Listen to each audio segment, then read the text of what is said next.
I don't know why you guys insist on videoing me when I walk in the studio. We work at improvedphotography.com, not a television studio. You can really put that away. Jim, you're late again, and you promised to publish your review of the Nikon D5200 and Canon T5i on your YouTube channel on Friday. It's Friday. Christine, the real boss. Nice, very nice. Okay, Dusty, we got to do a review. All right, we got a review of the Canon Rebel T5i and the Nikon D5200. We spent $1,600 on these cameras, so I hope they do something good for us. They're both very similarly priced, and they have really similar specs, but we've been shooting them for a few days to get a real practical review of what they'll do for you and your photography. All right, Dusty, this is my favorite chair. I don't know why you insist on making it look like a hair salon. All right, we've been shooting with these cameras for a few days. What do you think, Nikon or Canon? I was pretty impressed with both of them. Last night I took the cameras out and I did an ISO test at 6400, and I was amazed at the results. Here I've got the Nikon photo that I took, and zooming into 100%, the noise is all right. It's pretty good. We switch to the Canon. It looks like sandpaper. All right, so the Nikon wins the low light test. The Nikon wins the low light. But that's really weird because the Canon is advertising 12,800 ISO, higher than the Nikon. But I guess at practical, usable ISOs that aren't too noisy, the Nikon takes the cake. Yeah. All right, but one thing I do like about the T5i is a touchscreen interface. I've wanted this forever on my DSLR. Cool. Had it on my phone. Nice to have here. Sometimes it's hard to see in the sunlight, but for beginners where you're not sure how to use all the buttons, like a lot of the students in our online classes, it's nice that you can just touch it if you're not sure which button to press. Yeah, well, what I like about the Nikon here is that we have a nice graphic interface of the shutter speed, the aperture, and the ISO. So as you're changing these settings, there's a nice animation that goes on, so you get an idea of what's happening. Yeah, that's also nice for newer photographers. But the one gripe I have about the Nikon that just kills it for me is there's no dedicated ISO button.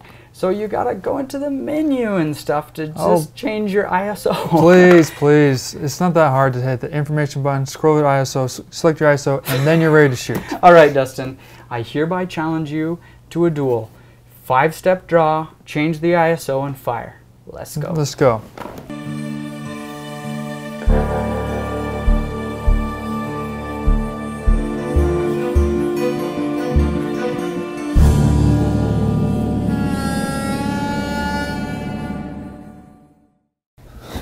Booyah! ISO button for the win. That's right. That's pretty sweet. I think I want it. It definitely makes things faster when you're shooting in the field to have a dedicated ISO button so you don't have to mess with the menus. Yeah, but one thing I don't like about this is it only has 9 points for focusing. That is a deal breaker for me. 9 focus points is not enough when you're trying to follow the rule of thirds and you want to put the most interesting things at the intersection of the third lines. There's no focus point there on the Canon. The D5200 has 39. 39. Great. Not bad at all. And the other thing is the D5200 will save you $100 right now on the price. That's really good. So there are a lot of benefits and drawbacks to both of these cameras, things that we like and don't like. But as we always do on our YouTube channel, when we don't like a product, we destroy it in epic ways. And so we kind of have a really great way to destroy one of these cameras. But which one is it going to be? Which one are you going to keep and which one are you going to sweep? I'm going to keep the Nikon. I'm going to keep the Nikon. That means it's time that we take this Canon Rebel out to the heavy equipment retailer and smash it into 1,000 bits. Let's go. Do it.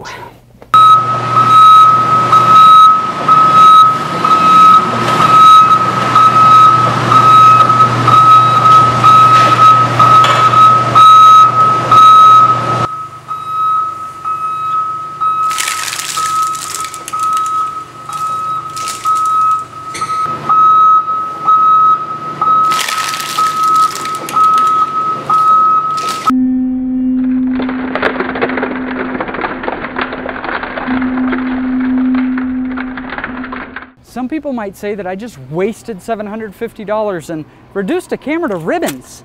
I say on this YouTube channel, we're serious about camera gear, and the D5200 is serious camera gear. But you should know that we're pretty unbiased when it comes to Canon and Nikon. We use cameras from both brands, and in fact, this is shot on a Canon. But we like the D5200 more. And if you do too, and you're gonna buy the Nikon D5200, we'd ask you to use our affiliate link at improvephotography.com/D5200. We get a small commission if you buy from there, the camera from Amazon.com, and it doesn't cost you an extra penny. It's the same percentage we would have got if we had chosen the Canon camera instead. Be sure to subscribe to our channel, and for the full text review of these cameras, check out the link in the show notes. Bye.